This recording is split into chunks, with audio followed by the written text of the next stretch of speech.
안녕하세요, 구독자 여러분. 오늘의 사연은 한 가족 내에서 일어난 가슴 아픈 이야기입니다. 아래 사연은 실명과 개인정보를 모두 각색하여 공유드립니다. 안녕하세요. 저는 올해 55세 된 김정희라고 합니다. 어제 돌아가신 어머니의 49제를 마쳤습니다. 하지만 가족 모두가 마음을 추스르기도 전에 어머니의 유품을 둘러싼 갈등으로 저희 가족은 산산조각이 났습니다. 제 어머니는 올해 초 86세의 나이로 돌아가셨습니다. 아버지는 10년 전에 먼저 가셨고 그 이후로 어머니는 제 동생 내외와 함께 살고 계셨어요. 저는 서울에서, 동생은 부산에서 살고 있었는데 어머니가 동생 내외와 함께 사시게 되었습니다. 어머니는 평생 검소하게 사셨고 아버지가 남기신 재산과 어머니가 모으신 적금으로 적지 않은 재산이 있으셨습니다. 부산 해운대 아파트와 경기도 시골의 토지, 그리고 금융자산으로 약 5억 정도가 있었어요. 어머니는 나 없으면 너희 남매가 사이좋게 나눠 가져라 라고 하셨습니다. 어머니가 돌아가시기 1년 전부터 건강이 급격히 나빠지셨고 마지막 6개월은 거의 누워 계셨습니다. 그때부터 동생 와이프 미영 씨가 어머니를 헌신적으로 돌봤어요. 저도 한 달에 서너 번 부산에 내려갔지만 매일 옆에서 돌보는 미영 씨의 수고를 생각하면 정말 감사했습니다. 미영 씨와는 처음부터 그리 가깝지 않았어요. 동생이 결혼한 지 15년이 되었지만 저와 미영 씨는 명절이나 가족 모임에서만 만나는 사이였습니다. 미영 씨는 항상 조용하고 과묵한 성격이었습니다. 하지만 어머니가 아프시면서 미영 씨가 보여준 헌신적인 모습은 정말 놀라웠어요. 어머니가 돌아가시고 장례를 치르는 과정에서도 미영 씨는 정말 열심히 도왔습니다. 그런데 문제는 장례식이 끝나고 나서 시작됐어요. 장례식 다음 날, 미영 씨는 제게 전화해서 어머님의 유품 정리를 해야 한다고 했습니다. 저는 조금 더 기다렸다가 함께 정리하자고 했지만 미영 씨는 빨리 정리해야 한다며 고집했어요. 저는 다시 부산으로 내려갔습니다. 제가 도착했을 때 이미 어머니의 방은 거의 정리가 되어 있었어요. 어머니의 옷장이나 서랍장은 비어 있었고 몇 가지 기념품만 침대 위에 놓여 있었습니다. 저는 이상한 느낌이 들어 물었죠. 그때 어머니의 오래된 친구 이모님이 조문을 오셨고 어머니와 함께 찍은 사진을 보고 싶다고 하셨습니다. 앨범을 펼쳐보니 몇 장의 사진이 빠져 있었고 특히 어머니가 젊었을 때 착용하셨던 금반지와 목걸이를 한 사진들이 모두 사라져 있었습니다. 이모님은 정희야, 너희 어머니 금목걸이는 어디 있니? 돌아가시기 전에 너희에게 주신다고 하셨는데 라고 물으셨어요. 어머니와 이모님은 60년 지기 친구로 서로의 모든 것을 알고 계셨습니다. 그 순간 저는 어머니의 보석함이 생각났습니다. 어머니는 특별한 날에만 꺼내보시던 보석함이 있으셨는데 거기에는 할머니 때부터 내려온 금비녀와 금반지, 그리고 아버지가 어머니 환갑에 선물하신 금목걸이가 있었습니다. 어머니는 이건 정희 너한테 줄 거야. 우리 집안의 여자들이 대대로 물려받아온 거니까 라고 여러 번 말씀하셨어요. 어머니 보석함은 어디 있어? 제가 물었습니다. 미영 씨는 갑자기 표정이 굳더니 어머님이 저한테 주셨어요 라고 대답했습니다. 저는 너무 놀라서 그게 무슨 말이야? 어머니는 항상 내게 주신다고 하셨는데 라고 말했습니다. 미영 씨는 마지막에 제가 간호할 때 저한테 주셨어요. 제가 고생한다고 이것도 부족하다고 하셨어요 라고 했습니다. 저는 어머니가 그런 말씀을 하실 리가 없다고 생각했습니다. 게다가 어머니는 마지막 몇 달은 의식이 흐릿하셨고 말씀도 거의 못하셨습니다. 미영 씨는 방으로 들어가 어머니의 보석함을 가지고 나왔어요.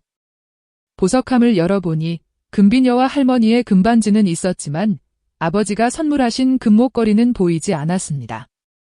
목걸이는 어디 있어? 제가 물었습니다. 그건 어머님이 몇 년 전에 파셨어요. 병원비로 미영 씨가 말했습니다. 그런데 그 말이 거짓이라는 것을 저는 알고 있었습니다. 왜냐하면 어머니는 작년 설에 그 목걸이를 하고 계셨거든요. 저는 그때 찍은 가족 사진을 핸드폰에서 찾아 보여주었습니다. 그때 동생이 여보, 진실을 말해. 엄마 통장으로 우리가 뭘 샀는지 누나도 다 알아라고 말했습니다. 미영 씨는 잠시 침묵하더니 갑자기 자리를 박차고 일어나 저 더러 도둑이래요? 이게 제가 받을 대접이에요. 라고 소리치고는 방으로 들어가 버렸습니다. 저는 어머니의 유품이 어떻게 되었는지, 특히 그 금목걸이가 정말 어디로 갔는지 알아야 했어요.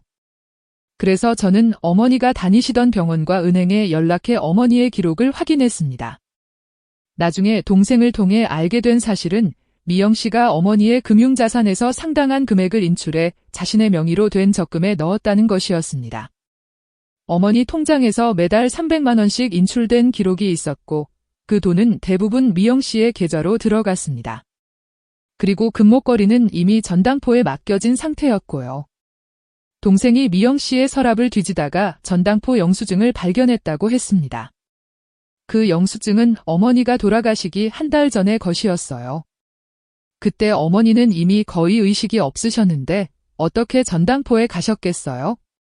더 충격적인 것은 어머니가 돌아가시기 한 달 전, 미영 씨가 어머니 명의의 부동산 중개업자를 만났다는 사실이었습니다.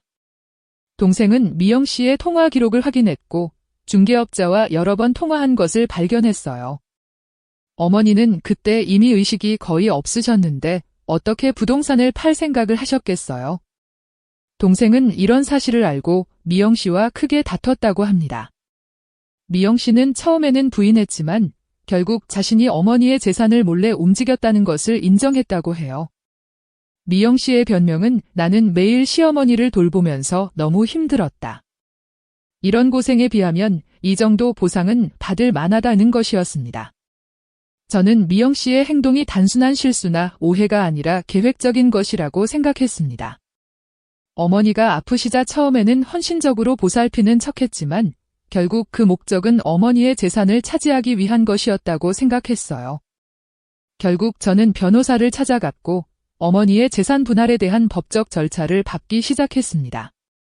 동생은 가족끼리 왜 이러냐며 저를 만류했지만 저는 이건 가족의 문제가 아니라 도둑질이라고 생각했습니다.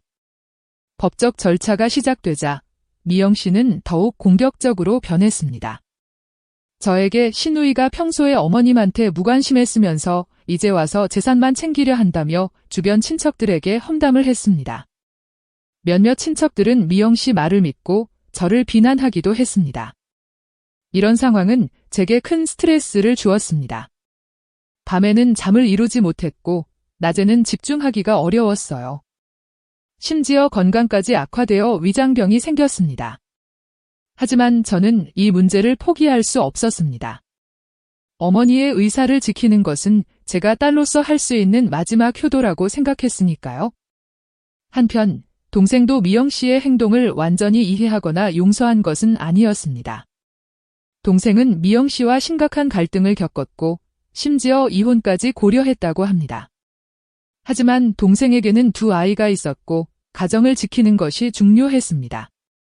법원에서 어머니의 통장 내역과 부동산 중개 과정을 조사하면서 미영 씨의 거짓말이 하나씩 드러났습니다. 가장 충격적인 것은 미영 씨가 어머니의 서명을 위조해 대출을 받으려 했다는 사실이었습니다. 다행히 은행에서 이를 의심해 대출이 이루어지지는 않았지만 그런 시도가 있었다는 것 자체가 충격적이었습니다.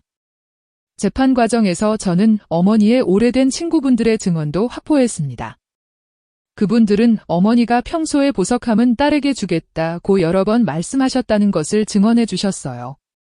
또한 어머니가 돌아가시기 전에 의식이 또렷하셨을 때 작성하신 메모도 발견했는데 거기에는 재산을 자식들에게 공평하게 나누고 싶다는 내용이 적혀 있었습니다. 법원은 결국 어머니의 재산을 법적 상속인인 저와 동생에게 공정하게 분배하라고 판결했고 미영 씨가 부당하게 취득한 자산은 모두 반환하라고 명령했습니다. 금목걸이도 전당포에서 되찾아오게 되었고 보석함과 그 안의 유품들도 원래 어머니가 의도하신 대로 제가 가지게 되었습니다. 법적으로는 승리했지만 이 과정에서 우리 가족은 돌이킬 수 없는 상처를 입었습니다. 물질적인 것들은 되찾을 수 있어도 우리 가족의 신뢰와 정은 돌이킬 수 없이 깨져버렸습니다. 동생은 미영 씨와 이혼할 생각이 없다고 했고 저와의 관계도 예전 같지 않습니다. 저희 어머니가 그토록 소중히 여기던 가족의 화합은 이제 없습니다. 49제 당일, 저와 동생은 나란히 앉아 어머니를 추모했습니다. 미영 씨는 멀리 떨어져 앉아 있었고, 우리는 거의 대화를 나누지 않았어요. 의식이 끝나고 저는 동생에게 앞으로 어떻게 지낼 거니? 라고 물었습니다. 동생은 누나, 미영이의 행동은 잘못됐지만 그래도 내 아내고 아이들의 엄마야. 우리 가족을 지키기 위해 노력할 거야 라고 말했어요. 저는 동생의 선택을 존중하지만 미영 씨를 다시 가족으로 받아들이기는 어렵다고 생각했습니다. 저는 지금도 밤마다 어머니를 생각하며 눈물을 흘립니다. 어머니가 마지막 순간에 겪으셨을 배신감과 슬픔을 생각하면 가슴이 미어집니다. 어머니는 생전에 그 목걸이를 특별한 날에만 꺼내 착용하셨습니다. 그리고 항상 너희 아버지가 평생 모은 돈으로 사준 거야 라고 말씀하셨죠. 그 목걸이는 단순한 장신구가 아니라 부모님의 사랑과 인생의 흔적이었습니다. 현재 저는 미영 씨를 완전히 용서하지 못했습니다. 법정에서 승리했지만 마음의 상처는 여전히 아물지 않았어요. 동생과는 가끔 연락하지만 예전처럼 친밀하지는 않습니다. 명절에도 따로 보내고 가족 모임도 거의 없어졌습니다. 어머니가 가장 중요하게 여기셨던 가족의 화합이 깨져버린 것이 가장 큰 상처입니다. 동생의 아이들, 즉 제 조카들은 이 상황에서 가장 큰 피해자입니다. 그들은 이모인 저와 엄마인 미영 씨 사이에서 갈등을 겪어야 했고 가족의 분열을 목격해야 했습니다. 특히 큰 조카는 이제 대학생인데 가족의 갈등 때문에 심리적으로 많이 힘들어했다고 합니다. 이런 상황이 언제까지 계속될지 모르겠습니다. 시간이 흐르면 상처가 아물까요? 솔직히 잘 모르겠습니다. 지금은 용서하기 어렵지만 언젠가는 가족으로서 다시 화합할 수 있기를 바랍니다. 그것이 어머니가 바라셨던 것이니까요. 마지막으로 하늘에 계신 어머니께 말씀드리고 싶습니다. 어머니, 정말 죄송합니다. 어머니를 제대로 보호해드리지 못했습니다. 어머니가 그렇게 소중히 여기시던 가족의 정이 깨져버려 정말 마음이 아픕니다. 하지만 어머니가 남기신 사랑과 가르침은 제 마음속에 영원히 간직하겠습니다. 그리고 언젠가는 저희 가족이 다시 화합할 수 있도록 노력하겠습니다. 그것이 어머니가 바라셨던 것이니까요. 부디 편안히 쉬세요. 사랑합니다. 어머니. 여기까지 김정희 님의 가슴 아픈 사연을 들어보셨습니다.